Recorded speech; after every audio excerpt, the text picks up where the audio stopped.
আগুন পানি মাটি বাতাস একযোগে করিয়া প্রকাশ। মারহাবা করলাম। খালাকাল ইনসানা মিন সালসালিন কাল ফাখার।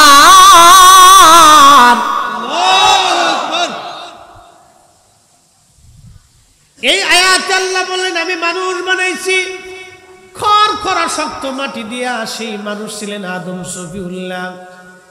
আর আয়াতে আল্লাহ বললেন খালাকাল ইনসানা মিন আলাক। আমি মানুষ বানাইছি রক্তপিণ্ড দিয়া, রক্ত থেকে। আর আয়াতে আল্লাহ বলেন মিন নুতফা। আমি মানুষ বানাইছি নুতফা থেকে, পানি থেকে, একটা বিশেষ পানি যেটা খুবই সফট শুক্রাণু। বাবার নির্গত পানি থেকে মায়ের রেহেমে আল্লাহ মানুষ বানাইলেন। আর আয়াতে আল্লাহ ওয়াজ করলেন ওয়া খালাকনাকুম মিন যাকারিন ওয়া উনসা।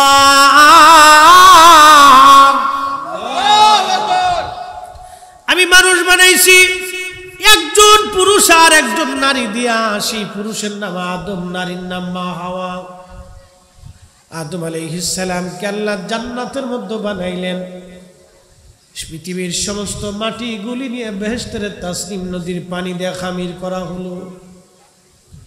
আল্লাহ নিজের হাতে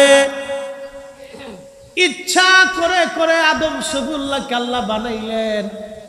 আল্লাহর পছন্দের নাক আল্লাহ বানাইলেন, আল্লাহর পছন্দের চোখ আল্লাহ বানাইলেন, আল্লাহর পছন্দের ঠোঁট আল্লাহ বানাইলেন, আল্লাহর পছন্দের কান আল্লাহ বানাইলেন, আল্লাহর পছন্দের হাত আল্লাহ বানাইলেন, আল্লাহর পছন্দের পা আল্লাহ বানাইলেন, আল্লাহর পছন্দের বডি আল্লাহ বানাইলেন। একবার জোরে বলা যাবে কি মারহাবা? পছন্দ কার? কার পছন্দ? আল্লাহ।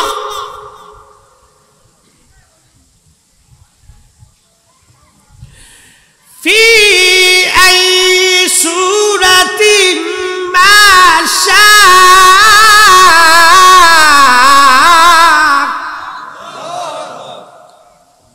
কোরআন শরীফ ভালো লাগে? চলবে? তারপর যদি না থাকে, যদি না দেয়,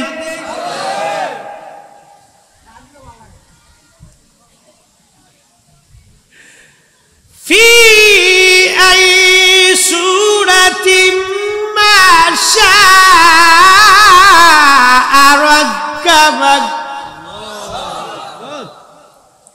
কুরআন আল্লাহ বলেন আমি যেইভাবে সূরত দেওয়ার দরকার আমি আল্লাহর পছন্দ অনুযায়ী এসে ইচ্ছা অনুযায়ী আমি মানুষের সূরত আমি আল্লাহ দিলাম।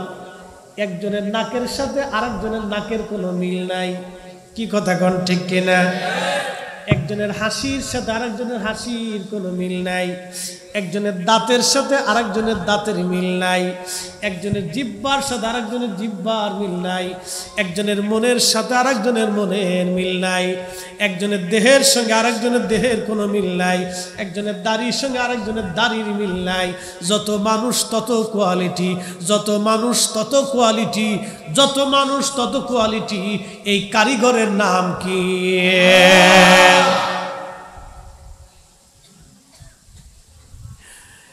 কাল্লা বাল তুকাদ্দিবুনা বিদ্দীন। আল্লাহ বলেন তোমরা কি করে অস্বীকার করো আমি আল্লাহকে, কি করে আমার দ্বীনকে তোমরা অস্বীকার করো, বিশ্বাসকে তুমি কি করে অস্বীকার করো। হে মানুষ আমি তোমারে সুন্দর অবয়ব দিয়ে বানাইছি।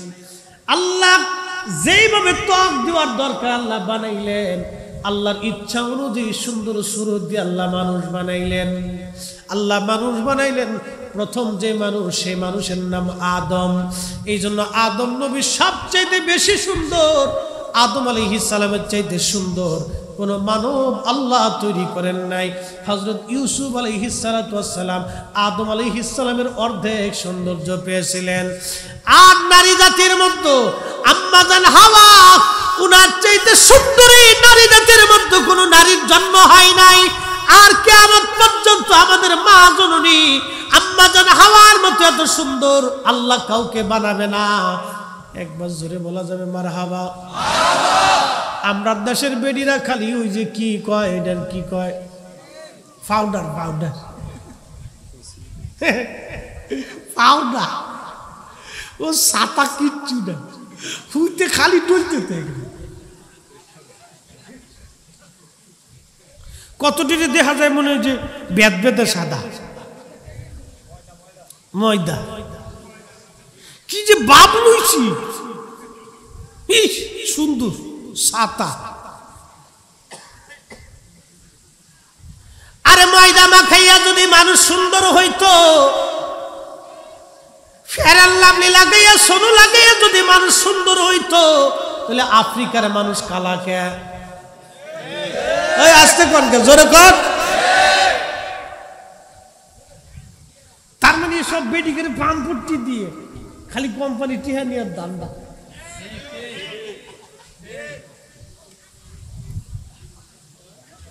সুজা বলো দেখি,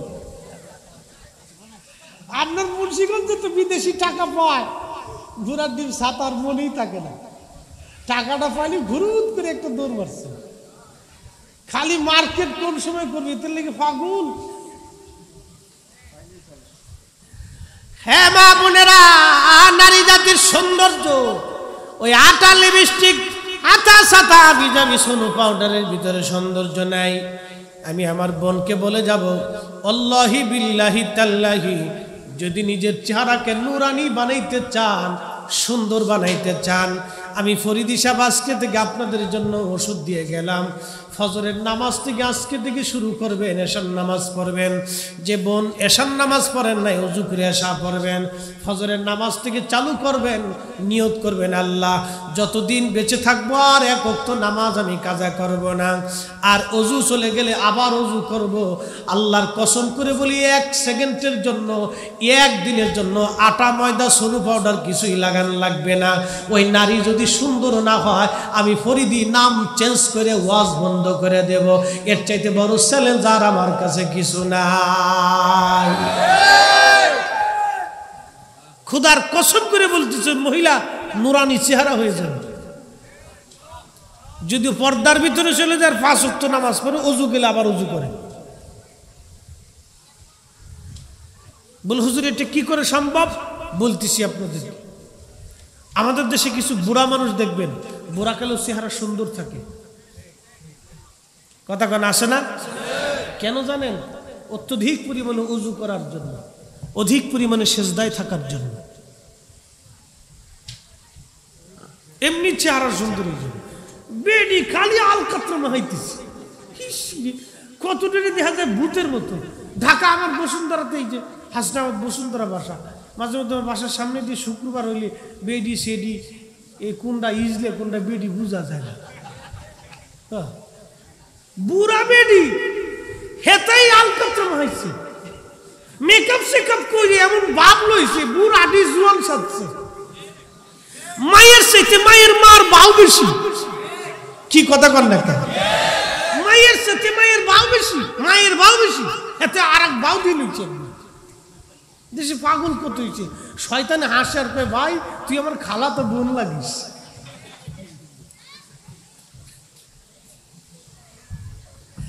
আম্মা জান হাওয়ার চাইতে এত সুন্দর করে আল্লাহর কাউকে বানান নাই। কোন পুরুষকে আমাদের আব্বা জানের চাইতে সুন্দর করে আল্লাহ বানান নাই। কোরআনে আল্লাহ বলেন, লাকাদ খালাকনাল ইনসানা ফি আহসানি তাকওয়ীম।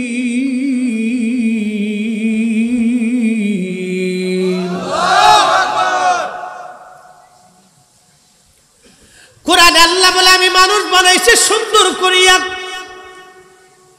দাড়ি দিছে কে? মহিলাদেরকে ওষুধ খাওয়াইলেও দাড়ি হইব? হ্যাঁ, পৃথিবীর সব ডাক্তার যদি চেষ্টা করে দাড়ি বানাইতে পারবো? পুরুষের দাড়ি দিছে কে? তো এটি ফেলাই দিবেন? হ্যাঁ, এটা রাখবেন। আমরা খারাপ দেখা যায় কতজন যদি কই দাড়ি রাখেন না, একটু রাখেন না বন্ধু, হুজুর বিয়ের পরে রাখবো। বলে কারণ কি? বিয়ের আগে রাখলে বউ চাচা কই, ওরে শয়তান। আমরা তো জীবনে বাই ছাড়া কোনোদিন চাচা কইছে না। দাড়ি তো আপনার বহুত বড় আগে থেকে। আমরা মনে বিয়ে থা করি না নাকি? হুজুর আপনি বিয়ে করেন নাই। এইগুলি এক ধরনের বাহানা। দাড়ি পুরুষের সৌন্দর্য, রব আমার মালিক এইগুলি দিছে। পৃথিবীর সব ডাক্তার যদি এক জায়গা হয় চেষ্টা করে কোনো নারীর দাড়ি গজাইতে পারবে না, কারণ নারীকে আল্লাহ দাড়িবিহীন বানাইছে পুরুষের চোখের শান্তির জন্য, একটু আনন্দের জন্য। কথা বলেন ঠিক কিনা? আল্লাহর সৃষ্টির কি রহস্য! আল্লাহু আকবার। প্রিয় মুসলমান, খুবই মনোযোগ দিয়ে, আদম সফিউল্লাহকে আল্লাহ বানাইলেন জান্নাতের ভিতরে। 40 বছর ধরে জান্নাতের মধ্যে তার বডি শুকাইতে লাগলেন। 40 বছর পরে আদম সফিউল্লাহর দেহ মুবারকের মধ্যে আল্লাহ রুহু নামক ইঞ্জিনটা ঢুকাই দিলেন। কিন্তু রুহু ইঞ্জিনে না যাইয়া ইঞ্জিন থেকে বের হয়ে আসলো। আল্লাহ ডাক দিয়ে বলেন, রুহু বের হইলি কেন? রুহু ডাক দেখ, আল্লাহ এমন একটা জায়গা পাঠাইছো শুধু অন্ধকার, এখানে কোনো আলো নাই, কিছু নাই গো আল্লাহ। আল্লাহ বলেন, দাঁড়াও, আমি আলোর ব্যবস্থা করতেছি, তোমাকে অন্ধকারে আমি আল্লাহ রাখবো না। এই সময় আমার আল্লাহ নূরে মুহাম্মাদি সাল্লাল্লাহু আলাইহি সাল্লাম, আমার নবীর পবিত্র নূর মুবারক, আমি লিখি নাই, লিখেছেন মোল্লা আলী কারি মাক্কি আল মাউরুদুর রাবি ফি মাউলিদিন নবী কিতাবের মধ্যে তিনি লেখেন, আল্লাহর হাবিবের পবিত্র নূর মুবারক আদম সফিউল্লাহর সেকেম মুবারকে আমার আল্লাহ স্থাপন করে দিলেন। একবার আওয়াজ তুলে বলা যাবে কে মারহাবা।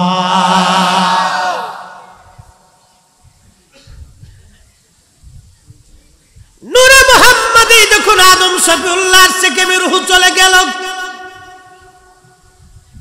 দেহ আলোকিত হলো, নূরে নূরান্বিত হলো, ইমানের আলোয়, প্রেমের আলোয়, ভালোবাসার আলোয়, ইয়াকিনের আলোয়, আমলের আলোয়, ইমানের দৌলতে, আমলের দৌলতে, ইয়াকিনের দৌলতে হযরতে আদম সফিউল্লাহর পুরা দেহ নবীর নূরে নূরান্বিত হয়ে গেল।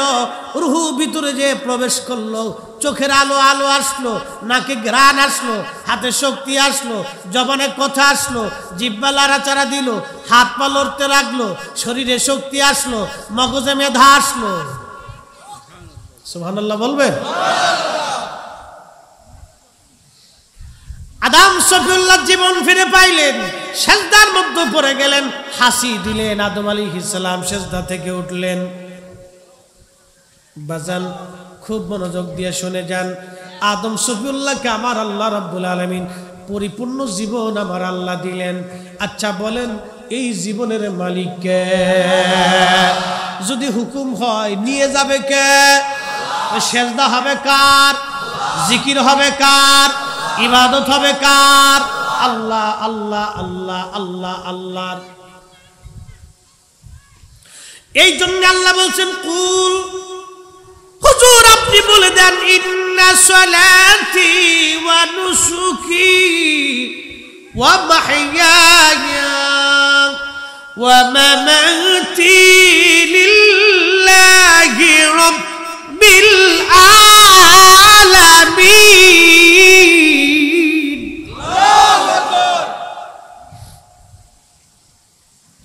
আল্লাহ ডাক দিলেন, হুজুর আপনি বলে দেন, সালাত আমি আল্লাহর জন্য, নামাজ আমি আল্লাহর জন্য, কুরবানি আমি আল্লাহর জন্য, জীবন আমি আল্লাহর জন্য, মৌত আমি আল্লাহর জন্য।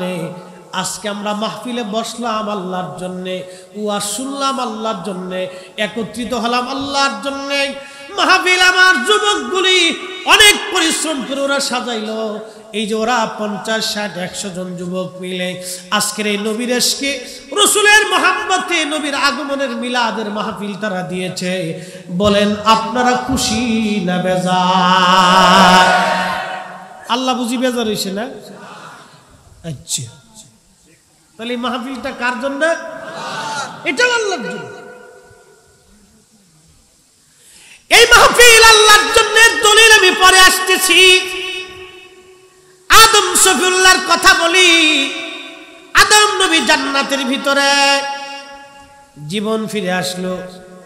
আদম আলাইহিস সালামের ভালো লাগে না, কিন্তু একা একা জান্নাতে নূরে মুহাম্মাদি আদমের সাথে মিন ক্বাবলিহা তিবিতা ফিল জিনাদি ওয়া ফি মুস্তাউদাইন হাইসু ইউখসাফুল ওয়ারাম সুম্মা হাবাতাল বেলাদালা বাশারা ওয়া আনতা মুদগাতুন ওয়ালা আলাম। 1450 বছর আগে হযরত আব্বাস 30,000 সাহাবীর সামনে তাবুকের প্রান্তরে কবিতা বলতে বলতে বললেন, ইয়া রাসূলুল্লাহ, হযরত আদম সফিউল্লাহ যখন জান্নাতের ভিতরে ঘোরাফেরা করেছে, আদম নবী একা ছিল না, আপনি নবী সেই দিন আদমের সঙ্গে তার সেকেমে ছিলেন। একবার আওয়াজ তুলে বলা যাবে কি মারহাবা? মিন ক্বাবলিহা তিবতা ফিল জিলালি ওয়া ফি মুস্তাউদাইন হাইসু ইখসাফুল ওয়ারাক।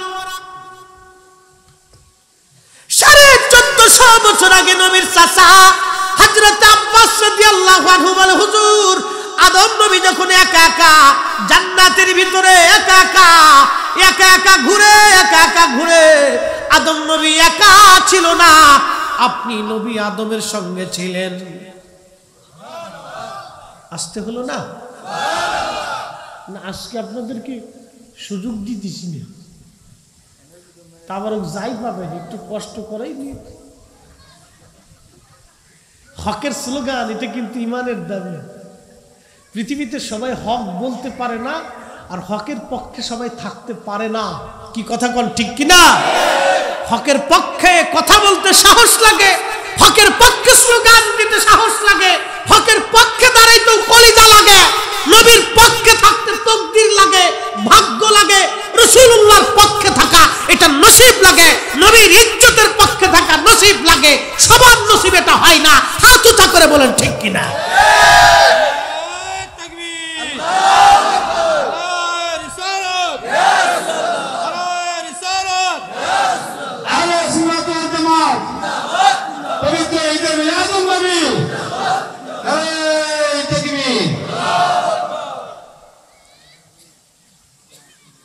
শ্রেষ্ঠ নবী দিলাম মুরিদ তরিয়ে নিতে রোজাসরে, পথ না ভুলি তাই তো দিলে পাক কুরআনের বাণী। খুদা তোমার মেঘের, খুদা তোমার মেঘের সুন্দর ফুল সুন্দর ফল, মিঠা নদীর পানি। খুদা তুমি কতই দিলে রতন, ভাই বারাদার পুত্র স্বজন। খুদা পেলি অন্ন জুগাও, মানি চাই না মানি। খুদা তোমার মেঘের বাণী, সুন্দর ফুল সুন্দর ফল, মিঠা নদীর পানি। খুদা তোমার মেঘের বাণী। হ্যাঁ, নবীর উম্মত মুন্সিগঞ্জবাসী, আদম সফিউল্লাহ জান্নাতে, আদম সফিউল্লাহ জান্নাতের ভিতরে ঘুরে। আদম নবী একা না, আদম নবীর সঙ্গে আমাদের নবী আছে না নাই? নবী কি আমাদের সুরতে না নূরের সুরতে?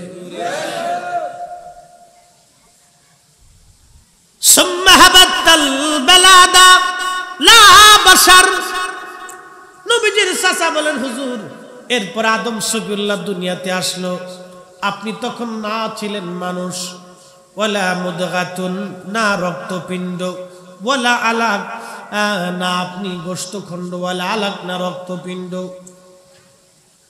ও নবীজি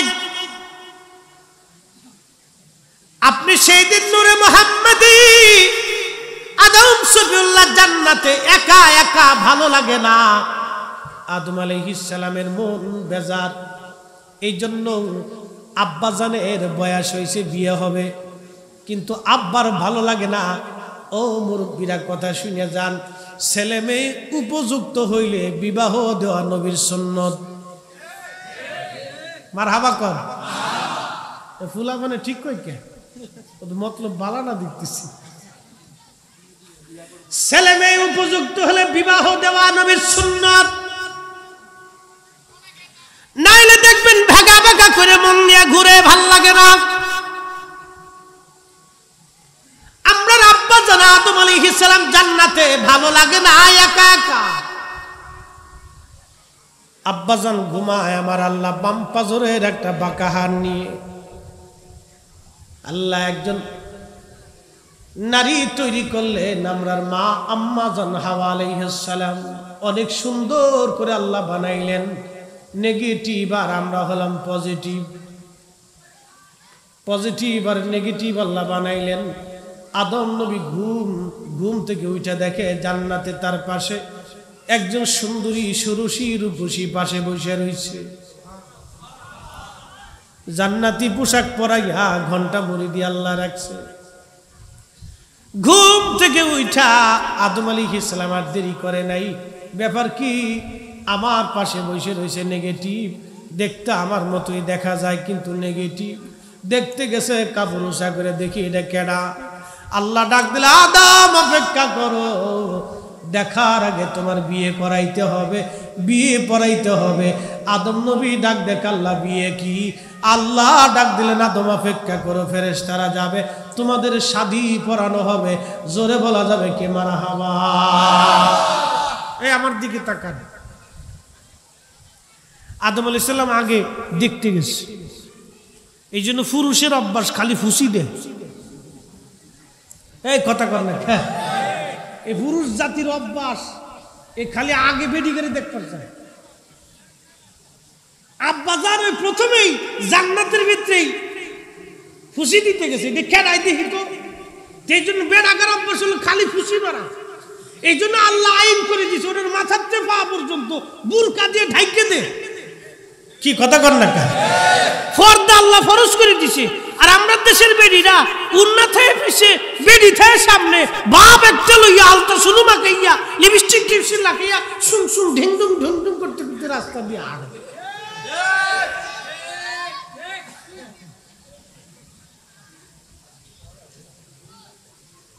বেডারা চাইতে, বুড়া মানুষও চাইতে, মনে কিছু নিয়ে না, মন খারাপ করার কিছু নেই, এটা বাস্তব কথা। এই জন্য আল্লাহ আইন করে দিলেন, মহিলা জাতির মাথার থেকে পা পর্যন্ত ঢাইকে দাও, ওরে ঢাকিয়া রাস্তায় বাইর করো, পর্দার ভিতরে রাখো। মারহাবা বলবেন। এই জন্য পর্দার আইন আল্লাহ করে দিলেন, পর্দার বিধান আল্লাহ পাক করে দিলেন ফরজ। পুরুষের নামাজ পড়া ফরজ, নারীর নামাজ পড়া ফরজ, পর্দা করা তেমন ফরজ। রোজা রাখা যেমন ফরজ, পর্দা করা তেমন ফরজ। হালাল খাওয়া যেমন ফরজ, পর্দা করা তেমন ফরজ। ও মা বোনেরা, আপনারা ভাবেন বেপর্দায় চললে আপনার সৌন্দর্য দেখাইলে বুঝে ক্রেডিট আপনার বাড়ে। আল্লাহর কসম করে বলি, বেপর্দা নারীর কোনো ক্রেডিট নাই। পর্দাশীল নারীর দুনিয়াও ক্রেডিট আছে, কবরেও ক্রেডিট আছে, জান্নাতেও ক্রেডিট আছে। কথা কোন ঠিক কিনা? পর্দাওয়ালা নারীরা জান্নাতে আম্মা জান হাওয়া, হযরত সারা, হাজরা, মারিয়াম, আম্মা জান খাদিজা, আম্মা জান আয়েশা, আম্মা জান সাউদা, হযরত ফাতেমা রাদিয়াল্লাহু আনহুমা, এদের সঙ্গে কিয়ামতের মাঠে তাদের হাসর নাসর হয়ে যাবে। জান্নাতে তারা একসঙ্গে থাকবে, বেপর্দা নারীরা থাকবে। ওই আমরা দেশের নায়িকারা যারা অর্ধউলঙ্গ হইয়া, ল্যাংটা স্যাংটা হইয়া, অর্ধউলঙ্গ হইয়া রামথোরা দেখাইয়া, শরীর বডি মানুষের দেখাইয়া যারা পয়সা কামাই করে। আবার বর্তমানে সিস্টেম হয়েছে টিকটক বানায় বেডিরা। টিকটক দল কত বড় বেহায়া চিন্তা করতে পারছে, লাজ লজ্জা শরম লজ্জা কিচ্ছু নেই, সব কুত্তাই খেয়ে লিস।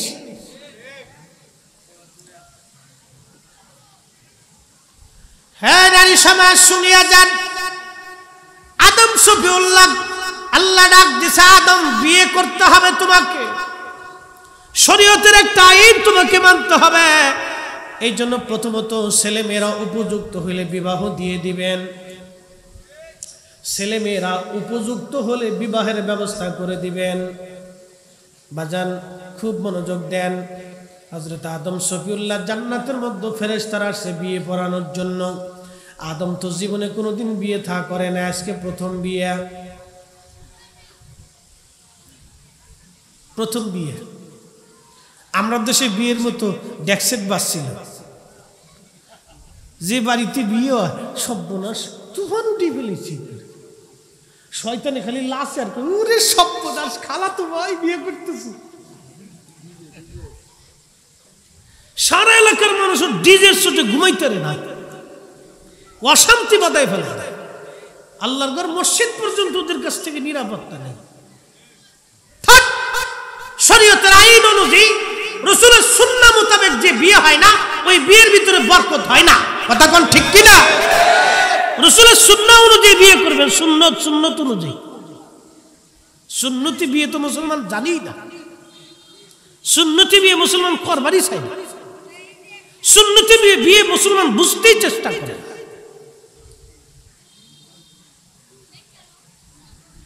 আমি আমার যুবক ভাইদেরকে বলবো, রাসূল কারীম দুনিয়াতে আসছে,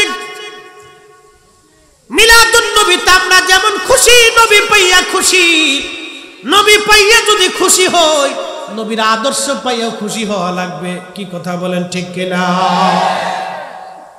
আজকে এখান থেকে শিখে যাব একটা মাসালা, জীবনে বিয়ে করার সময় নবীর সুন্নত অনুযায়ী বিবাহ করব, নিজের মেয়ে বিবাহ দেওয়ার সময় সুন্নত অনুযায়ী বিবাহ দেব, নিজের বোনকে বিয়ে দেওয়ার সময় সুন্নত অনুযায়ী বিবাহ দেব। যেই পরিবার সুন্নত অনুযায়ী বিয়ে করতে চাবে না, ওই পরিবারের সাথে বিয়ে দেওয়া যাবে না, আত্মীয়তাও করা যাবে না। কি কথা কোন ঠিক কিনা? বুঝতে বেগির কোন শরীর বেজার হন, খুশি হন, সাথে কিচ্ছু আসে যায় না। আরে জগৎ জননী সাইয়্যিদাতুন নিসাই আহলিল জান্নাহ, দুনিয়া থেকে যে দুনিয়ার রমণী কুলদের জান্নাতের সাইয়্যিদিনী ফাতেমার বিয়ে হয়েছিল। আল্লাহু আকবার, কত সরল ভাবে বিয়ে হয়েছিল, কত চমৎকার বিয়ে হয়েছিল। খোদার ঘর মসজিদে বসে বিয়েটা হলো। আল্লাহ রাসূল খেজুর ছিটে খাওয়াই দিলেন। হযরত আমির হামজা রাদিয়াল্লাহু আনহু নিজের নাতির বিয়েতে উট জবাই দিয়ে বলল, আমার নাতি গরিব হতে পারে, আমি দাদা কি গরিব, নাতির বিয়েতে উট জবাই দিয়ে ওলিমা খাওয়াই দিয়া মাশাআল্লাহ সবাইরে জানাই দিলেন আমার নাতির বিয়ে হলো। আমরা ওলিমা খাওয়াই, কিন্তু টেবিল সাইডে খাড়া করে দিয়ে কে কি দিবেন দিয়ে যায়। একবার ওই মাওয়া ঘাটের ইলিশ হোটেলের মতো দিয়ে যায়, ক্যাশ কাউন্টার বসাই দিছি আমরা, মনে কিছু নিয়ে নেই। সুন্নত তরিকা মোতাবেক থাকতে হবে। কষ্ট হচ্ছে আপনাদের? একসাথে বলেন তো আল্লাহু আকবার। বেডিরা বেজার হইতেছে, হুজুর আমরা কি সর্বনাশ করে দিয়ে গেলাম, ও আর আমার জীবনে ভোট দিবে না। মনোযোগ দিয়া শুনিয়া যান, বিয়ে হতেছে, ফেরেশতারা আসছে বিয়ে পড়ানোর জন্য, ইজাব কবুল চলতেছে। ফেরেশতারা বলল, আদম আপনি আপনার বিবির নামে মোহরানা দেন। আদম নবী বললেন, মোহরানা কি? বলে আপনার পক্ষ থেকে কিছু অর্থ করি। আদম নবী বললেন, আল্লাহর বাড়ি খাই, আল্লাহর বাড়ি ঘুমাই, আল্লাহর জান্নাতে থাকি, অর্থ করি কই পাবো? আল্লাহ ডাক দিছে, আদম টাকা দিতে হবে না, সোনা দানা পয়সা করে দেওয়া লাগবে না। আদম তোমার জন্য একটা সুবিধা, আমার আখিরি নবীর নামে 3 বার, আমার আখিরি নবীর নামে 3 বার, মতান্তরে 11 বার দুরূদ শরীফ পড়ে তোমার বিবি হাওয়াকে মহারানা দিয়ে দাও। না হয়েছে না? চিৎকার মেরে বলেন আল্লাহু আকবার। জোরে বলবেন কি ইয়া রাসূলুল্লাহ। আরে আদম নবী যখন দুনিয়াতে আসে নাই তখন আমার নবীর দুরূদ চালু হয়ে গেছে। তাহলে আদমের আগে নবী, নবীর আগে কোনো নবী নাই, নবীর পরে কোনো নবী নাই। আদমের আগে আমাদের নবী, আপনার নবীর আগে কোনো নবী নাই। যখন সৃষ্টির আদম সফিউল্লাহ দুনিয়াতে আসে নাই তখন থেকে আমার নবীর দুরূদ চালু হয়ে গেল। কথা বলেন ঠিক কিনা? এই দুরূদ ফতোয়া দিয়ে বন্ধ করার চেষ্টা করে কি বলদ দেশে হইছে। হ্যাঁ, এজিদ খালি নাকি? এজিদের একবারে গোষ্ঠী। উচিত কথা বললে তো মাই সব বেজার হয়ে যাবে। আমার নবীর দুরূদ চলবে। কথা বলেন ঠিক কিনা? হাত উঁচা করে বলেন ঠিক কিনা? কোন ফতোয়ায় আমরা বন্ধ হবে না। মিলাদুন নবী চলবে চলবে। হাত উঁচা করে বলেন ঠিক কিনা?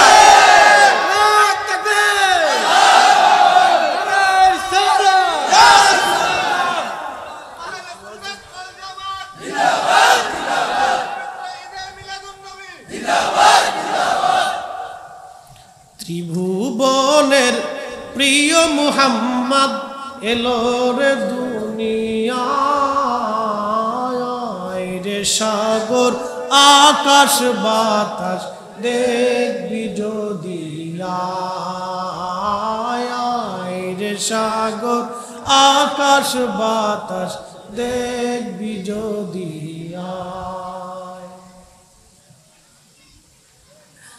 আদম সফিউল্লাহর বিয়ে হয়ে গেল। আমার নবীর দুরূদ পড়িয়া দিল মোহর দিয়া।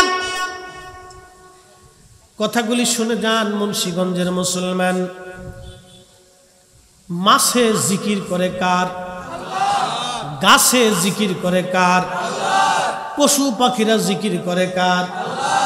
আসমান, সাগর, নগর, পাহাড়, পর্বত, চাঁদ, তারা, নক্ষত্র, সূর্য, গ্রহ, উপগ্রহ জিকির করে কার? ইউসাব্বিহু লিল্লাহি মা ফিস সামাওয়াতি ওয়া মা ফিল আরদ।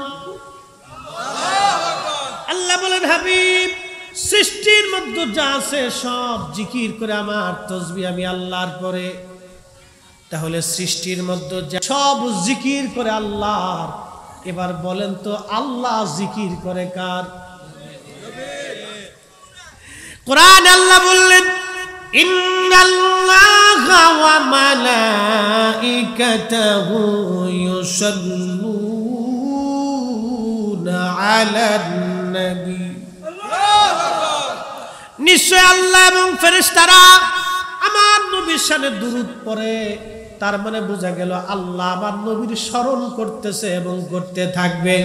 একবার আওয়াজ তুলে বলা যাবে কি মারহাবা। শ্রেষ্ঠ নবী দিলাম মুরিদ তরিয়ে নিতে রোজ হাসরে। পথ না ভুলি তাই তো দিলে পাক কুরআনের বাণী। খুদা তোমার মেহেরবানি। বলেন খুদা তোমার মেহেরবানি। মুন্সিগঞ্জের মুসলমান জিকির আল্লাহ করে। সব সৃষ্টি আল্লাহর জিকির করে। আমার নবীর ইয়াদ আমার আল্লাহ নিজে করে। এজন্যই কোরআন শরীফের এক আয়াত আল্লাহ ওয়াজ করলেন মাইয়ুতির রাসূল ফাকাদ আতা আল্লাহ।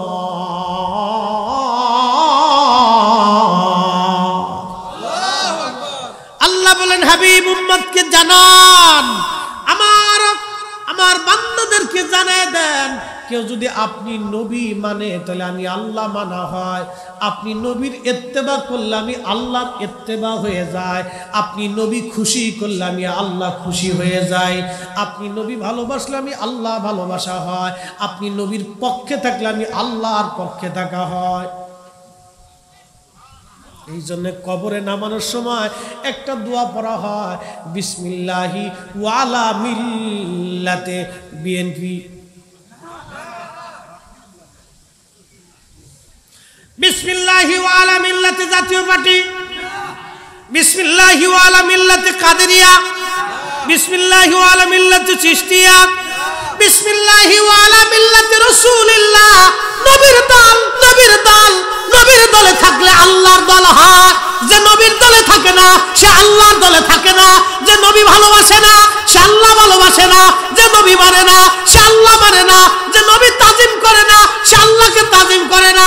যে নবীর পক্ষে না সে আল্লাহর পক্ষে না। যে নবী ইজ্জত করে না সে আল্লাহকে ইজ্জত করে না। যে নবীর গোলাম হয় না সে আল্লাহর গোলাম হয় না। এজন্য এই জমিনে নবীর দুরূদ ও সালাম, মিলাদুন নবীর মাহফিল চলবেই চলবেই। হাত উঁচা করে বলেন ঠিক কিনা?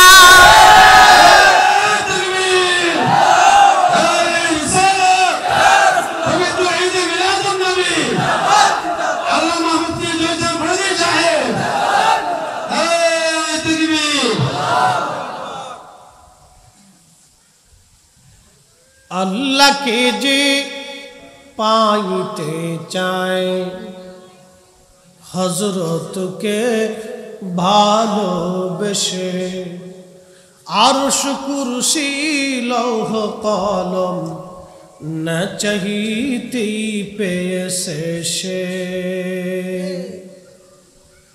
কষ্ট হয়? আল্লামা ইকবাল বলতেছেন, জবে শিকওয়াতে মগজ কোরআন, রুহে ঈমান জান দিন, হাসতে হুব্বে রহমাতুল লিল আলামিন। মগজ কোরআন, রুহে ঈমান জান দিন, হাসতে হুব্বে রহমাতুল লিল আলামিন। কোরআনের মগজ বলো, ঈমানের রূহ বলো, ধর্মের প্রাণ বলো, সব কিছুর মূল আবার নবীর ভালোবাসা। নবীর মোহাব্বত যেখানে নাই কোরআন সেখানে নাই। নবীর ভালোবাসা যেখানে নাই ঈমান সেখানে নাই। নবীর ভালোবাসা যেখানে নাই ধর্ম সেখানে নাই। নবীর প্রেম আছে যেখানে সব আছে সেখানে। কথা বলেন ঠিক কিনা?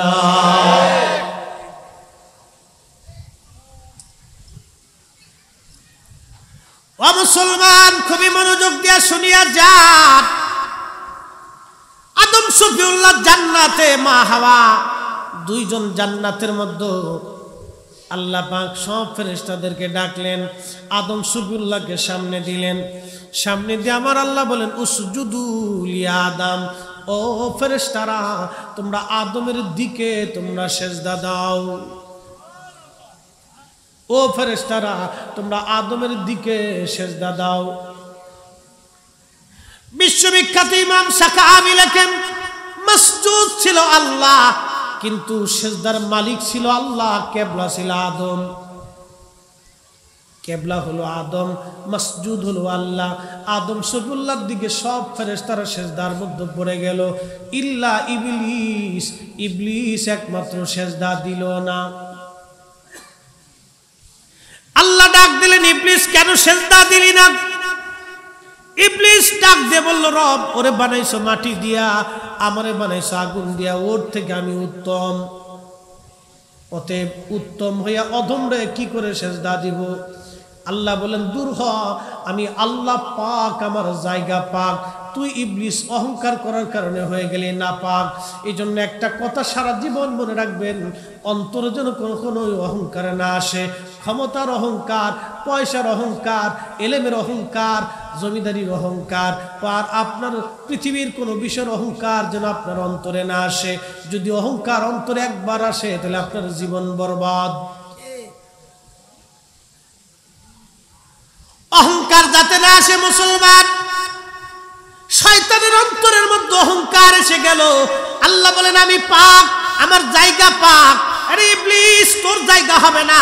দূর হ বেয়াদব, দূর হ অহংকারী, আমি আল্লাহর দরবারে তোর জায়গা নাই। দূর হয়ে যা বেটা। আল্লাহ রাব্বুল আলামিন ইবলিসকে তাড়ায় দিলেন। ইবলিস ডাক দেয় বলল, রব 9 লক্ষ বছর ধরে তোমার ইবাদত করেছি আমি, একটা না 9 লক্ষ বছর ধরে ইবাদত করছি আল্লাহ, এই 9টা লক্ষ বছর ইবাদতের বিনিময়ে কি তুমি আমার কিছু দিবা না? বলে কি চাও? আল্লাহ কিয়ামত পর্যন্ত তুমি আমার হায়াত দিবা। আল্লাহ বলেন যা দিলাম। আর কি চাস? বলে রব তামাম পৃথিবী ঘুরে আসবো, এক মুহূর্তের মধ্যে এই শক্তি তুমি আমারে দিবা। বাংলাদেশ থেকে একটা বিমান চালাইলে আমেরিকা পর্যন্ত যাইতে 24 ঘন্টা সময় দরকার হয়। বাংলাদেশ থেকে একটা বিমান চালাইয়া আমেরিকা পর্যন্ত যাইতে 24 ঘন্টা সময় লাগে।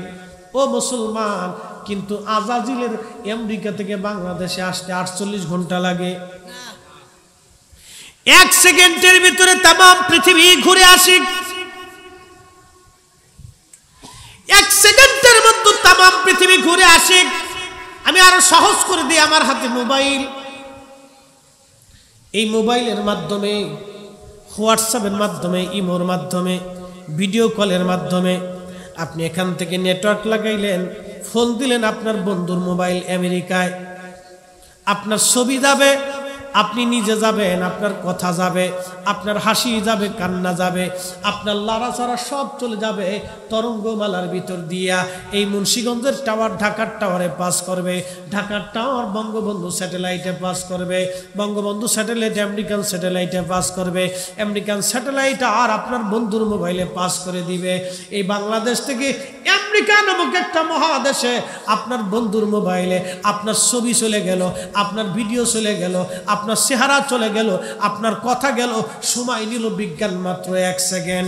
1 সেকেন্ডের ভিতরে লক্ষ লক্ষ মাইল দূর, হাজার হাজার মাইল দূর তরঙ্গমালার ভিতর দিয়ে মহাকাশের মাধ্যমে, স্যাটেলাইটের মাধ্যমে আপনার কথা, আপনার হাসি, আপনার কান্না, আপনার শব্দ যদি বন্ধুর মোবাইলে পৌঁছাইতে বিজ্ঞান 1 সেকেন্ড সময় নেয়। ও নবীর উম্মত, বিজ্ঞানের ক্ষমতা যেখানে শেষ, আমার নবীর ক্ষমতা সেখান থেকে শুরু। মুসলমান, বিজ্ঞানের ক্ষমতা যেখানে শেষ, আমার নবীর ক্ষমতা সেখান থেকে শুরু। বিজ্ঞান যদি 1 সেকেন্ডে আপনার মোবাইল থেকে বন্ধুর মোবাইলে আপনার কথা আর আপনার চেহারা পৌঁছাই দিতে পারে, তাহলে আজকের মাহফিল মদিনার নবীর রওজা মোবারক থেকে দেখতে পারে। এই ক্ষমতা নবীর আছে, বিশ্বাস আছে কার কার? কষ্ট হচ্ছে? সহজ তো। অনেকে প্রশ্ন করে, রসুল দেখেনি? আরে কানার ঘরের কানা, মনে হচ্ছে উপগ্রহ থেকে দুনিয়া গিয়েছে। ও ঝরে জঙ্গলে আসিল, মনে হচ্ছে ও বৃন্দাবনে ছিল, নতুন দুনিয়া তাইছে, বুঝে না কিছু। সাতা গুতাকা কোথার থেকে লেখাপড়া করছে আল্লাহ জানে। সহিহ বুখারীর কিতাবুস সালাত, বাবু সালাতুল কুসুফ, রাসূল করিম সালাতুল কুসুফের নামাজ শেষ করার পরে আল্লাহর হাবিব হাত বাড়াই দিছে। তো সাহাবে کرام বলেন, হুজুর এইভাবে তো নামাজ কোনোদিন দেখিনি। বলে, সাহাবীরা, আমি খোদার জান্নাত দেখেছি, জান্নাতের আঙ্গুর ফল দেখেছি, লোভনীয় মজাদার আঙ্গুর আনার জন্য আমি নবী হাত বাড়াই দিছিলাম জান্নাত। হ্যাঁ, হয়েছে না? একসাথে বলেন আল্লাহু আকবার। নবী কোথায়? মদিনা, হাত বাড়াইছে জান্নাতে, বুখারীর হাদিস। যে নবী মদিনায় দাঁড়িয়ে জান্নাতে হাত বাড়াইতে পারে, সে নবী মদিনার থেকে আজকের মাহফিলে তাওয়াজ্জুর হাত বাড়িয়ে দিয়ে উম্মতের দুরূদ ও সালাম কবুল করতে পারে। কথা কোন ঠিক কিনা? আপনি মানেন না, সেটা আপনার দোষ। আমি বুঝি না, সেটা আমার বুঝের দোষ। সাতা রাসূলুল্লাহর দোষ।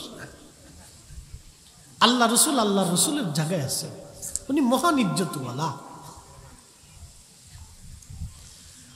প্রিয় মুসলমান, আজাজিল ডাক দিয়ে বলল, আল্লাহ আরেকটা ক্ষমতা তুমি আমার দিবা। আল্লাহ বলেন, আজাজিল কি চাও?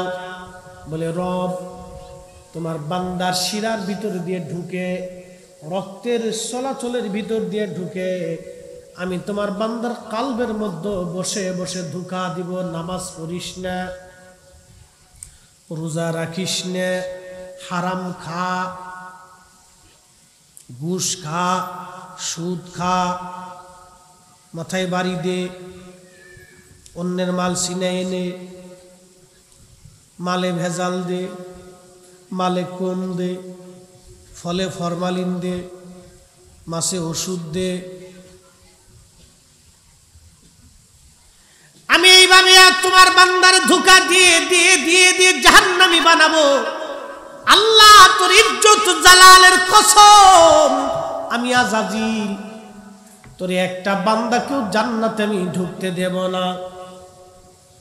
আল্লাহ পাক রাগ হয়ে গেলেন, ধমক দিয়ে আল্লাহ বলে, আরে আজাজিল খামাস, আমি আল্লাহর ইজ্জত জালালের কসম করে বলতেছি, তুই আমার বান্দারে ধোঁকা দিয়ে দিয়ে দিয়ে দিয়ে গুনাহ করাবি।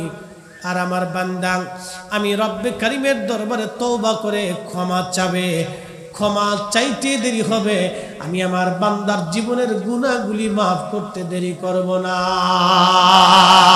একবার আওয়াজ তুলে জোরে বলা যাবে কি সুবহানাল্লাহ? এখন ক্ষমা কেমনে চাবেন? মনে মনে কয় হাত তুলে? কার দরবারে?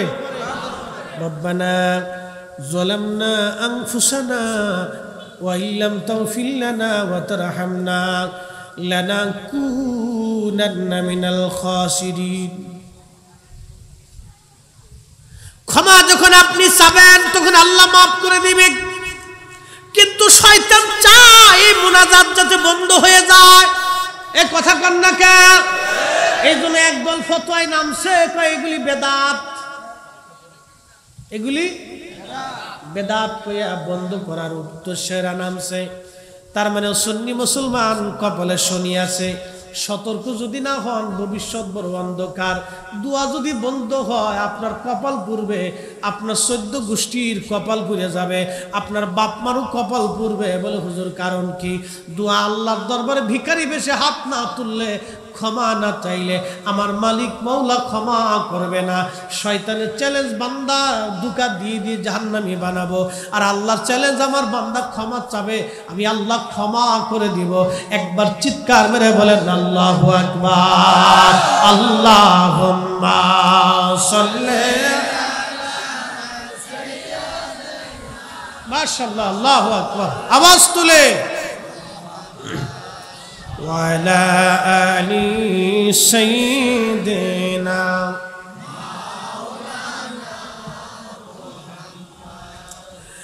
আমরা অধম গুনাহগার গো নবী আপনি চিনলাম না, সেই কারণে রোজ হাসরে আমাদেরকে ভুইলেন না। আল্লাহুম্মা সাল্লি আলা সাইয়্যিদিনা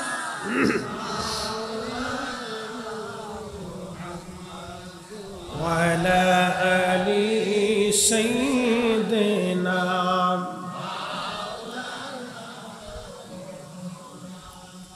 আদম শফিউল্লাহকে সব ফেরেশতারা সেজদা দিল, ইবলিসকে আমার আল্লাহ তারাই দিল, যা চলে যা। ইবলিস চলে আসলো। বন্ধু খুব মনোযোগ দেন, আদম শফিউল্লাহকে ইবলিসে গন্ধম খাওয়াইল। আদম আলাইহিস সালাম দুনিয়াতে আল্লাহ ফেলে দিলেন, একজনকে জেদ্দায় আর একজনকে শ্রীলঙ্কার আদম পাহাড়ে, দুইজনকে দুই জায়গায় আল্লাহ ফেলে দিলেন। প্রায় 350 বছর ধরে আদম নবী কাঁদতে লাগলেন, রব্বানা যালামনা আনফুসানা ওয়া ইল্লাম তাগফির লানা ওয়া তারহামনা লানাকুনান্না মিনাল খাসিরিন। আহলে সুন্নাত ওয়াল জামাতের চূড়ান্ত ফয়সালা হলো, কোন নবীদের জীবনে কোনো গুনাহ নাই, কোন নবীদের জীবনে কোনো গুনাহ নাই। কথা কোন গুনাহ নাই? নবীরা মাসুম, নবীদের জীবনে কোনো গুনাহ নাই। আহলে সুন্নাত ওয়াল জামাতের চূড়ান্ত ফয়সালা, নবীরা মাসুম, কোনো গুনাহ নাই, কিন্তু আদম নবীর গুনাহ না। তারপর আদম আলাইহিস সালাম 350 বছর ধরে কাঁদতেছেন, আমি আমার নফসের সাথে জুলুম করে ফেলছি, আল্লাহ আপনি মাফ করে দেন, ক্ষমা করে দেন। কাঁদতে লাগলেন আদম, একদিন না 2 দিন না 350 বছরের মতো কেঁদে কেঁদে কেঁদে কেঁদে চোখের পানিগুলি পড়ে পড়ে আদম আলাইহিস সালামের গোশতগুলি বাবা পচে গেল। কল্পনা করতে পারবেন চোখের গোশতগুলি বাবা, মুখের গোশতগুলি আদম আলাইহিস সালামের পচে গেল। কেঁদে কেঁদে কেঁদে কেঁদে হয়রান। এত পরিমাণে আদম নবী কাঁদছিলেন, আল্লাহ আমার নবীর উসিলা ধরে যেই দিন আদম আলাইহিস সালাম ক্ষমা চায়, রব তোমার এই জান্নাতের পাতায় পাতায়, খুরেদের কপালে কপালে, আর গম্বুজে গম্বুজে, প্রাসাদে প্রাসাদে, আল্লাহ তোমার জান্নাতের দরজায় দরজায় লা ইলাহা ইল্লাল্লাহু মুহাম্মাদুর রাসূলুল্লাহ সাল্লাল্লাহু আলাইহি ওয়াসাল্লাম এটা লেখা দেখছি। আল্লাহ তোমার নামের পাশে যার নাম, কোরআন বলে ওয়ারাফা'না লাকা যিকরাক, হুজুর আমি আপনার নামকে সমুন্নত করেছি। আয়াত নাজিল হয়ে যাওয়ার পরে জিবরাইল আমিন আসছে, হুজুর আয়াতের তাফসীর কি আপনি জানেন? নবীজি ডাক দিয়ে বলেন আল্লাহু আলাম, আল্লাহ ভালো জানে। আল্লাহর নবীকে জিবরাইল বলেন, হুজুর ইদা যুকিরতু যুকিরতা মাই, আল্লাহ বলে দিয়েছেন মালিকের জিকির যেখানে আপনি নবীর জিকির হবে সেখানে, আল্লাহর জিকির যেখানে আপনি নবীর জিকির হবে সেখানে, আল্লাহর গুণগান যেখানে আপনি নবীর গুণগান চলবে সেখানে। এই জন্য আজানে, একামতে, খুতবাতে, দুয়াতে, তাশাহুদে আমার নবীর নাম আসে না নাই? আদম নবী ডাক দিছে, আল্লাহ ওই নামের খাতিরে তুমি আমারে ক্ষমা করো। আল্লাহ রাব্বুল আলামিন সাথে সাথে আদম আলাইহিস সালামের আল্লাহ মাফ করে দিলেন। আসতে হলো না? কষ্ট হচ্ছে? 1.5 ঘন্টা কিন্তু প্রায়। সারা চলবে না ইনশাআল্লাহ? বলেন না ইনশাআল্লাহ? থাকা লাগবে না, নেকি হয়ে গেছে, নেকি হয়ে গেছে। লাড়াচাড়া করবেন না, চুপচাপ বসে যান, একটু বসেন, বুঝাইতেছি, কাজে লাগবেন। নবীর উসিলা দিয়ে আদমকে আল্লাহ মাফ করে দিল। আসতে হয়ে গেল না? আর একটু জোরে। এবার একটা ঘটনা শোনাব, একটা হাদিসও আপনাদেরকে শোনাব, খুব দামি, বুঝতে হবে এটা আমাদেরকে। যারা আমাদের বিরোধিতায় লাগছে, খুব বিরোধিতা, বিরাট বিরোধিতা আমাদের। এই যে ছেলেরা, যুবকরা ঈদে মিলাদুন নবীর মাহফিল দিচ্ছে, খুব বিরোধিতা। ওরা অনেক বড় অপরাধের কাজ করছে, গুনার কাজ করে ফেলছে, খুব ভুল ওরা করে ফেলছে, নাকি বলে? আচ্ছা, কি ভালো কাজটা করছে এটা আমরা একটু বুঝে যাব। নবীর উসিলা দিয়ে সব নবীরাই দোয়া করত, মারহাবা বলবেন। কোন নবীর জামানাতে কেউ বিপদে পড়লে, কঠিন মুসিবতে পড়লে, দোয়া কবুল না হলে আখিরি নবীর উসিলা ধরা হতো। মারহাবা, আরো জোর। আমার নবীর কারণে আমার মালিক, আমার আল্লাহ তাদের দোয়াগুলি কবুল করতেন, দোয়াগুলি আল্লাহ মঞ্জুর করতেন। বাজান, আল্লাহ রসুলের নবীর মিলাদুন নবীর মাহফিল কেন আমরা করি, এর দলিল দিয়েছেন আল্লামা ইমাম জালালউদ্দিন আস-সুয়ুতি। ইমাম জালালউদ্দিন সুয়ুতি রহিমাহুল্লাহি তাআলা মিলাদুন নবীর উপরে আজ থেকে 550 বছর আগে একটা সমাধান কিতাব লিখেছেন, হুসনুল মাকাসিদি ফি আমালিল মাউলিদ। হুসনুল মাকাসিদি ফি আমালিল মাউলিদ।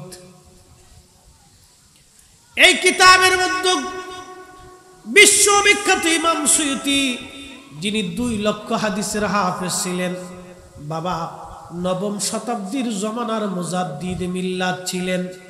শুধু তাই নয়, আল্লাহর নবীকে তিনি ৭৫ বার স্বপ্ন যোগে দেখেছিলেন।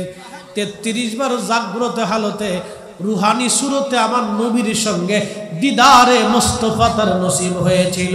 একবার আওয়াজ তুলে বলা যাবে কি মারহাবা। উনি ছোট হুজুর, হাদিস মুখস্থ ছিল কয় লাখ? জোরে কর। আপনার কয় লাখ আছে? আপনার দেশে যে বিরোধিতা করতেছে তার আছে কতটি? যে মিলাদুন নবী সাল্লাল্লাহু আলাইহি সাল্লামের বিরোধিতা করে তাকে জিজ্ঞেস করবেন যে এর পক্ষে কিতাব লিখছেন ইমাম সুয়ুতি, তার হাদিস মুখস্থ ছিল 2 লাখ, তোমার আছে কয়টা? আচ্ছা, আর একটু গেলে দেখেন ইমাম সুয়ুতি তিনি তিনার কিতাব থেকে দলিল দিচ্ছে, সুম্মা রাআইতু ইমামুল কুররা। অতঃপর ইমামুল কুররা, ইমামের আগে কি সুন্দর নাম লকব দিচ্ছেন, হাফিজ শামসুদ্দিন ইবনে জাজরি রাহিমাহুল্লাহ ক্বালা ফি কিতাবিহিল মুসাম্মা। তিনি তার কিতাব, প্রসিদ্ধ কিতাবের নাম আরফুত তারিফি বিল মাউলিদিশ শরীফ। এই কিতাবের মধ্যে মা নাসহু, তিনি আরেকটা নস দিয়েছেন, আরেকটা দলিল দিয়েছেন। কি দলিল? কদরুই আবু লাহাব বাদা মাউতি ফিদ নাউম ফাকিলা লাহু মা হালুকা ফাকালা ফিন নার। লম্বা হাদিস বলতেছি। হযরত ইমাম শামসুদ্দিন জাজরি হাফিজুল হাদিস, উনি লক্ষ লক্ষ হাদিসের হাফিজ। উনি উনার কিতাবের মধ্যে মিলাদুন নবীর পক্ষে দলিল সাবমিট করতে যাইয়া ইমাম জাজরি রাহমাতুল্লাহ আলাইহি লেখেন, আবু লাহাব একটা কাট্টা কাফের, সে মারা গেল। আবু লাহাব এত বড়ই কাফের ছিল, আল্লাহ নবীকে সে একদিন মেরেছিল, আঘাত করেছিল, কষ্ট দিয়েছিল। আমার আল্লাহ সহ্য করতে না পেরে আমার আল্লাহ একটা সূরা নাজিল করলেন, তাব্বাত ইয়াদা আবি লাহাবি ওয়া তাব্বা মা আগনা আনহু মালুহু ওয়া মা কাসাব। এই কাফেরের বিরুদ্ধে আল্লাহ সূরা নাজিল করলেন, তার মানে কাফেরেরও কাফের। কি কথা কর না কেন? কাফেরেরও কাফির, খালি কাফের না, ও সিরিয়াস কাফির, যার উপরে আল্লাহ কোরআনের সূরা নাজিল করে আল্লাহ নিচে বদদুয়া দিয়েছে যে সে ধ্বংস হয়ে যাক। তাব্বাত ইয়াদা আবি লাহাব, নবী যেই হাত দিয়ে আপনি রাসূলকে সে আঘাত করেছে ওই হাত ধ্বংস হোক। আল্লাহু আকবার বলবেন না? আল্লাহ নিজে আয়াত নাজিল করেছে। সেই আবু লাহাব মারা গেল। হযরত আব্বাস রাদিয়াল্লাহু আনহু ঘুমে স্বপ্নের মাধ্যমে আব্বাস বলেন, আবু লাহাব কেমন আছো? আবু লাহাব বলে, না রে আমি ভালো নাই, তোমরা কালমা পড়ছো, আমি কালমা পড়তে পারি নাই, আমি জাহান্নামের মধ্যে জাহান্নামের আগুনে জ্বলতেছি। তবে শোন আব্বাস, একটা সুসংবাদ শুনাই। বলে কি সুসংবাদ? সুসংবাদ হলো, ও আব্বাস রে, ইউখাফফাফু আন্নি কুল্লি লাইলাতিস নাইন ওয়া আমাসসু মিন বাইনি উসবুইয়া মাউন বিকদরি হাদা ওয়া শারুল রাস উসবুইহি। হযরত আব্বাস রাদিয়াল্লাহু আনহু কে আবু লাহাব ডাক দিয়ে বলতেছে, আবুল আব্বাস রে, তবে শোন, সোমবারের দিন আসলে আল্লাহ আমার আযাব হালকা করে দেয়, আর আমার এই শাহাদাতের আঙ্গুলের মাথার মধ্যে পানি জমে, এখানে একটা ফুটা আছে, দেখ, এই ফুটা দিয়ে পানিগুলি চুষে চুষে আমি আবু লাহাবের কলিজা আমি ঠান্ডা বানাই। একবার জোরে বলা যাবে কি মারহাবা?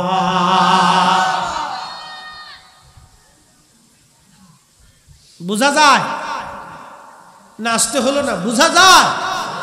কথা কর না, বুঝা যায়? তাহলে একসাথে বলেন তো আল্লাহু আকবার। শ্রেষ্ঠ নবী দিলাম রে তরিয়ে নিতে রোজাহাসরে, পথ না ভুলি তাই তো দিলে পাক কুরআনের বাণী, খুদা তোমার মেহেরবানি। আবু লাহাবের হাতের মধ্যে পানি জমে, মেহেরবানি কার? কার কার? আল্লাহর। কোন দিন? প্রত্যেক সোমবারে। প্রত্যেক সোমবারে আবু লাহাবের হাতে পানি জমে, আল্লাহ আযাব হালকা করে দেয়। বলে কারণ কি? আবু লাহাব ডাক দিয়ে বলতেছে, আব্বাস, কারণ একটা, ওই সোমবারের দিন আমার ভাতিজা মোহাম্মদ আমিন দুনিয়াতে তশরিফ আনলো। যদিও আমি জানতাম না সে নবী হবে, কিন্তু ভাতিজার জন্ম হওয়ার কারণে আমি খুশি হইয়া আমার দাসী সুয়াইবা দৌড়ে এসে আমাকে বলল, মালিক, আপনার ভাইয়ের ছেলে হয়েছে, আপনার ভাতিজা হয়েছে। ভাতিজার জন্মে খুশি হইয়া আমি আবু লাহাব আমার দাসীর দিকে ওই আঙ্গুল, যেই আঙ্গুলের পানি জমে, পানি শুষে আমি কলিজা ঠান্ডা বানাই, ওই আঙ্গুলখানা দিয়া দাসী সুয়াইবার দিকে তাকায় বললাম, আরে সুয়াইবা, তুই আমার ভাতিজার জন্মের সুসংবাদ দিলি, যা, এই খুশিতে আমি তুই দাসীকে আজাদ করে দিলাম, মুক্ত করে দিলাম, তোকে স্বাধীন করে দিলাম, তুই চলে যা, তোকে স্বাধীন করে দিলাম। আরে আব্বাস, প্রত্যেক সোমবার আসলে ওই কারণে আল্লাহ খুশি হইয়া আমার আযাব হালকা বানায় দেয়, আর আমার হাতের মধ্যে পানি জমাইয়া ওই পানি পান করে আল্লাহ আমার কলিজা ঠান্ডা বানায় দেয়।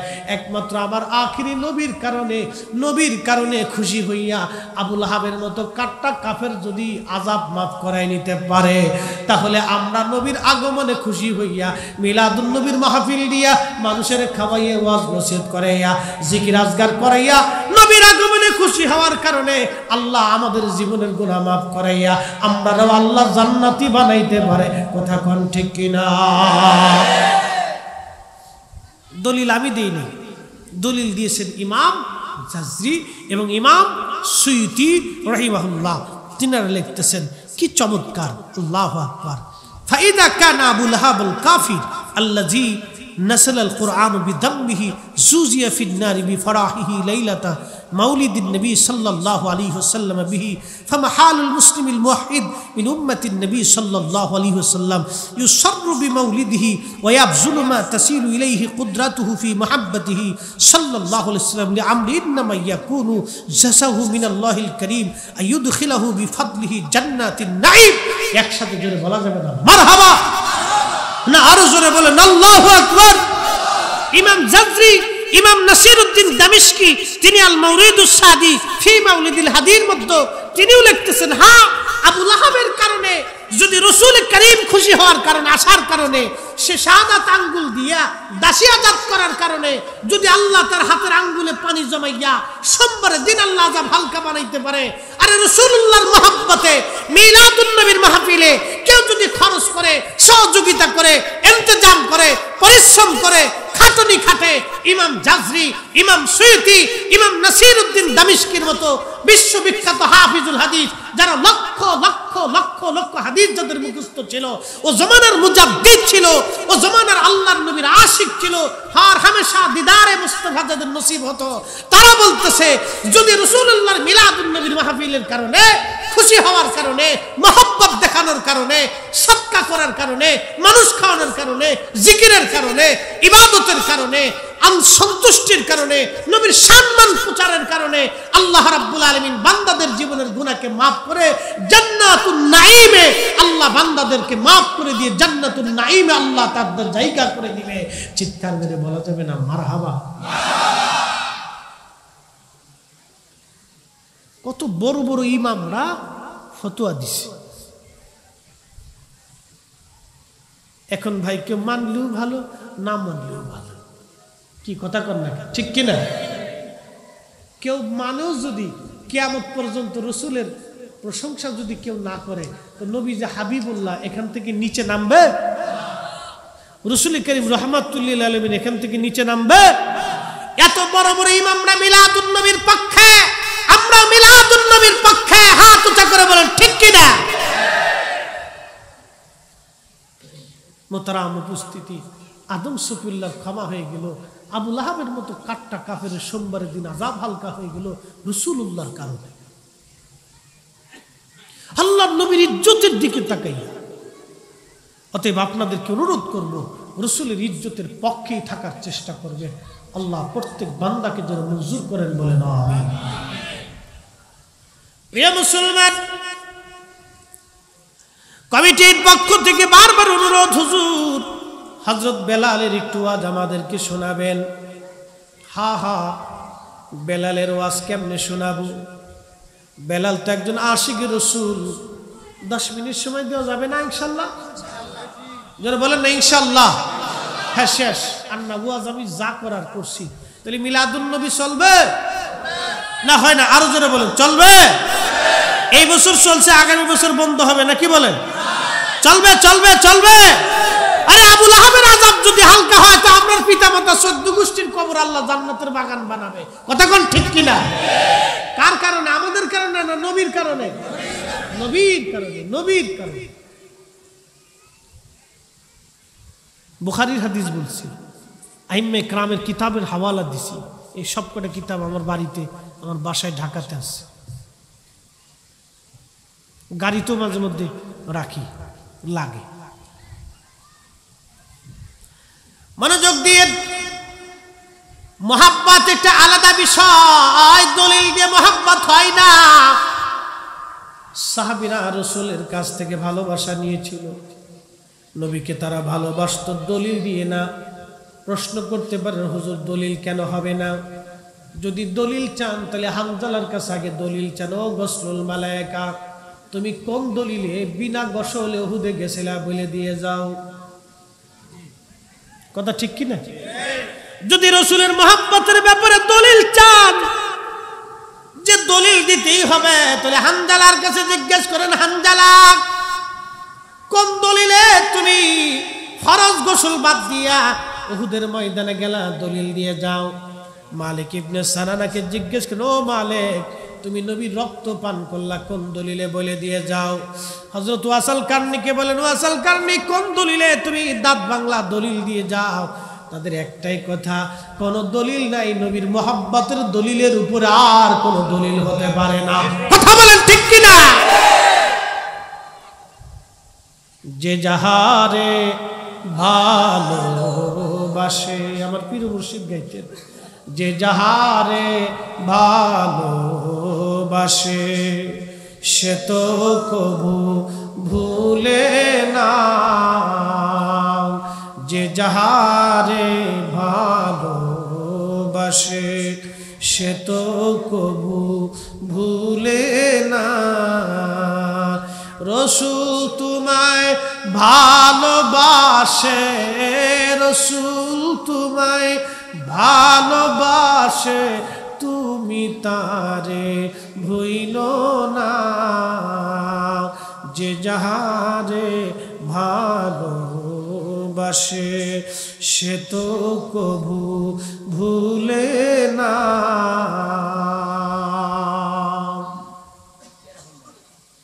হযরতে বেলাল, নবীজির ইন্তেকাল হয়ে গেল, অনেক বড় আশিক রাসূল ছিলেন, ইশকে রাসূল নিয়ে সারা জীবন কাটাইছে। কিছুই ছিল না, চেহারা ছিল না, লেখাপড়া ছিল না। নবী তাকে মসজিদে নববীর মুয়াজ্জিন বানাইলেন। পৃথিবী বিখ্যাত মুয়াজ্জিন, আল্লাহ রাসূলের দরবারের মুয়াজ্জিন, ইমাম নবী মুয়াজ্জিন হযরতে বেলাল। এই মুয়াজ্জিন চারটেখানি কথা না রে বাপ। হযরত বেলালের জীবনের একদিনের আযান পৃথিবীর সব মুয়াজ্জিনের আযান আর এক পাল্লায় দিলে হযরত বেলালের এক ওয়াক্তের আযানের ওজনের সমান হবে না। কথা বলেন ঠিক কিনা? আল্লাহু আকবার। হযরত বেলালের একদিনের আযানের ওজনের সমান হবে না। কারণ কি? বেলাল নবী দেখে দেখে আযান দিয়েছে, রাসূলের সামনে আযান দিয়েছে ইমাম নবী মুয়াজ্জিন বেলাল। নবীর ইন্তেকাল হয়ে গেল বহুদিন, নবীর মসজিদে বেলাল আযান দেয় না। ইন্তেকালের পরে আর বেলাল কখনো আযান দেন নাই। চলে গেলেন সিরিয়ার দামেশকে। ইমাম কিরমানি শরহে বুখারীর মধ্যে লেখেন, চলে গেলেন বেলাল সিরিয়ার দামেশকে। চলে যাওয়ার পরে হযরত আবু বকরের জমানায় বেলাল সিরিয়াতে চলে যাওয়ার পরে রাত্রিবেলা ঘুমিয়ে আছে। স্বপ্নের ঘরে রাহমাতুল লিল আলামিন যে হযরত বেলালের ঘরে নবীজি তশরিফ আনলেন। আল্লাহর নবী ডাকতেছে, কিরে বেলাল, কেমন জুলুম তুমি আমার সঙ্গে শুরু করছো রে বেলাল, কতদিন হলো তুমি আমার জিয়ারতে আসো না। বেলাল, আমি নবীর জিয়ারতে আই রে বেলাল। একটু চিন্তা করেন তো, একজন সাহাবী নবীকে কতটা ভালোবাসা দিলে, মোহাব্বত দিলে। কলিজায় মোহাব্বত থাকলে সাহাবীকে নবী জিয়ারতের জন্য ডাকতে যায়, আয় আয়, কতদিন হলো তুমি আমার জিয়ারতে আসো না। বেলাল আয়, আমি নবীর জিয়ারতে আয়। বেলালের মতো আশিক যদি আমরা হইতাম, এ দুনিয়ায় নবীর দেখা পাইতাম, এ দুনিয়ায় নবীর দেখা পাইতাম। আল্লাহর নবীর পাগল আশিক রাসূল হযরত বেলাল শুধু সিরিয়ার দামেস্ক থেকে রওনা করছে। পবিত্র মদিনাতুল মুনাওয়ারা যখন পৌঁছাইল, তখন ছিল তাহাজ্জুদের সময়।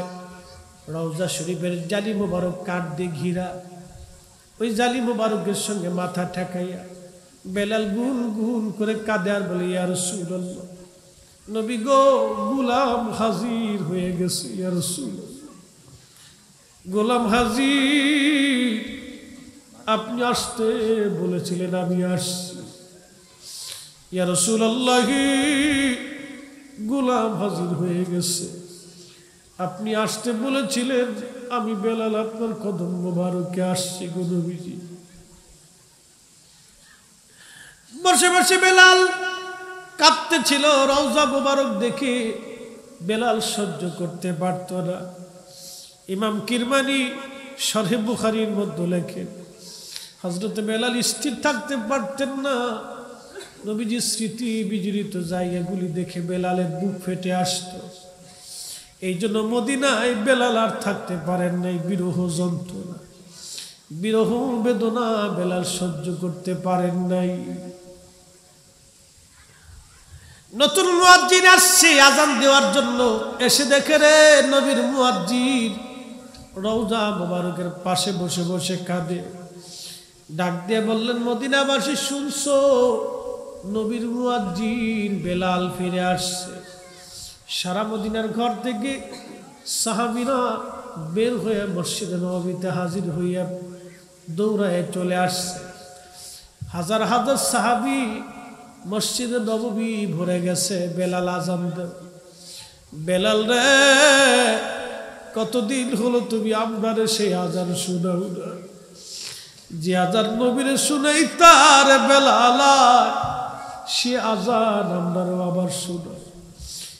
বেলাল রাদিয়াল্লাহু আনহু একটাই কথা, সাহাবীরা না, নবীর ইন্তেকালের পরে আমি আর আজান দিব না, আমি কারে আজান শোনাবো? আজান দিলে নবী নামাজে আসতো, আজ নবী আসবে না। পাগলের মতো হয়ে গেলেন আশিকে রাসূল, বিরহ বেদনা সহ্য করতে না পেরে হযরত বেলাল রাদিয়াল্লাহু আনহু কাঁদে, সাহাবীরাও কাঁদতে লাগলো। সাহাবীরা বলল, আমরার কথায় বেলাল আজান দিবে না, দেখো হাসান আর হুসাইন ঘরের মধ্যে আসেনি। ইমাম হাসান হুসাইন রাদিয়াল্লাহু আনহুমাকে ডেকে নিয়ে আসা হলো। ইমাম হাসান আর হুসাইন দেখতে নবীজির মতো দেখা যাইতো। দুইজন ভাই নানার চেহারা পাইছিলেন। কোন কোন সময় সন্তান বাবার চেহারা পায়, নানা দাদার চেহারা পায়। দুই নাতি নানার চেহারা পাইছিল, দেখতে নবীর মতো দেখা যাইতো। রওজা শরীফ থেকে উঠে বেলাল একবার ইমাম হাসানের বুকের মধ্যে মাথা ঠেকায়, আবার ইমাম হুসাইনের বুকের মধ্যে মাথা ঠেকায়, কাঁদবে। এইভাবে কান্নাকাটি চলতেছে। ইমাম হাসান ডাক দে বলল, নানার মুয়াজ্জিন,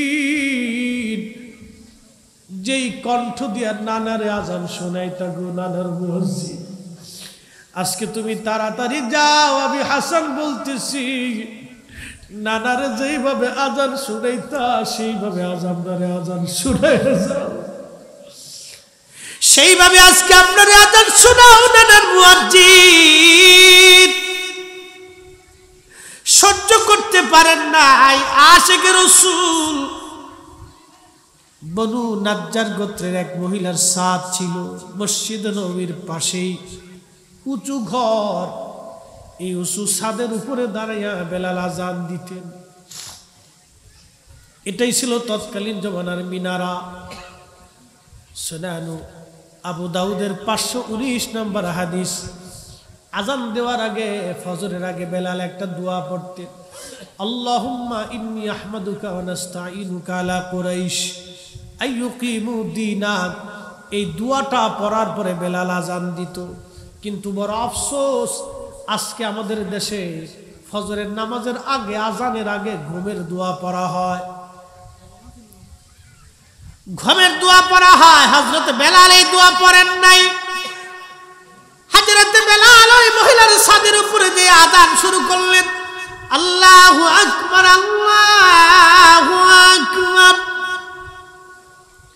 লাহানের ফুয়ুজুদ, প্রেম এতই কঠিন, সারা মদিনার রন্ধে রন্ধে আজান ছড়িয়ে গেল। আল্লাহু আকবার আল্লাহু আকবার। মদিনার ঘরে ঘরে আজানের আওয়াজ পৌঁছে গেল। পুরুষরা, বৃদ্ধরা ঘর থেকে বের হয়ে দৌড় মারছে, আশহাদু আল্লা ইলাহা ইল্লাল্লাহ। হায়রে আজানের ফয়জুদ, প্রেমের টান। বেলালের আজানের প্রেমের এত আকর্ষণ, ইশকে রাসূলের আকর্ষণী সাহাবীদের কলিজা ফেটে গেল, চোখে পানি এসে গেল। কোন সাহাবী আর স্থির থাকতে পারেন নাই, কেঁদে ফেলে দিলেন। হায় হায় কান্না। সারা মদিনায় ছোট্ট বাচ্চারা কাঁদে, মহিলারা কাঁদে, বৃদ্ধরা কাঁদে, যুবকরা কাঁদে। কোন মানুষের কান্নার বাদ নাই। গুন গুন গুন গুন করে সারা মদিনার মুসলমানরা সেই দিন কাঁদতে লাগলো। খালি একটাই বাক্য, নবী বুঝি ফিরে আসছে রে, নবী বুঝি ফিরে আসছে, নবী বুঝি ফিরে আসছে রে, নবী বুঝি ফিরে আসছে।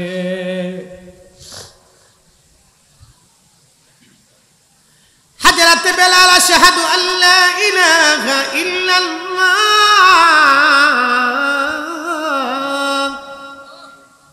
সারা মদিনার মুসলমান কাঁদতে লাগলো। বেলাল যখন আজানের আশহাদু আন্না মুহাম্মাদার রাসূলুল্লাহ, মদিনার মাটি থরথর করে কেঁপে উঠল। একবার জোরে বলা যাবে কি আল্লাহু আকবার। মদিনার মাটি থরথর থরথর করে কেঁপে উঠল। আল্লাহ আল্লাহ আল্লাহ। থরথর করে কেঁপে ওঠার সঙ্গে সঙ্গে আল্লামা ইমাম তাকিউদ্দিন সুবকি আর শিফাউস সাকানের মধ্যে তিনি লেখেন, ফতহুস শামের মধ্যে লেখা হয়েছে, আল্লামা ইমাম সামহুদি ওয়াফাউল ওয়াফার মধ্যে লেখেন, আল্লামা ইমাম শেখ আব্দুল হক জজবুল কুলুব ইলা দিয়ারিল মাহবুবের মধ্যে তিনি লেখেন, ইমাম হালাবি সিরাতুল হালাবির মধ্যে লেখেন, আরো বহু বহু নির্ভরযোগ্য কিতাবের মধ্যে আসছে। মদিনার মাটিগুলি থরথর থরথর করে কেঁপে উঠল। কেঁপে উঠার সঙ্গে সঙ্গে হযরতে বেলাল অজ্ঞান হয়ে জমিনের মধ্যে পড়ে গেলেন। হুশ ফিরে আসছে। বেলাল রওজা মুবারকের পাশে বসে বসে কাঁদে আর বলে, হুজুর আসতে বলেছিলেন, গোলাম আসছি, জিয়ারত করতে বলেছিলেন, আসছি। ইয়া রাসূলুল্লাহ, আমি আজান দিয়েছি, আজান দিলে আপনি আসতেন, আজ আজান দিলাম আপনি আসেন নাই, আর কোনদিন আমি আজান দিব না। চলে গেল নবীর আশিক বেলাল। আহা, সারাটা জীবন বিরহ বেদনা নিয়ে কাটাই দিচ্ছে। নবীর বিরহ বেদনা নিয়ে সারা জীবন কাটিয়ে গেল বেলাল। যুবক রে, মুসলমান রে, মুন্সিগঞ্জবাসী, কলিজার ভিতরে রসুলের মোহাব্বত দায়েম ও কায়েম রাখতে হবে। একটাই দিক, নবী যেখানে আমরা থাকবো সেখানে, নবীর ইজ্জত যেখানে আমরা আছি সেখানে, নবী নাই যেখানে আমরা নাই সেখানে। হাত উঁচা করে বলেন ঠিক কিনা? এসেছেন যত নবী সকলের ইমাম, সালাম ও নবী তোমায় হাজারো সালাম। ইয়া নবী সালাম আলাইকা, ইয়া রাসূল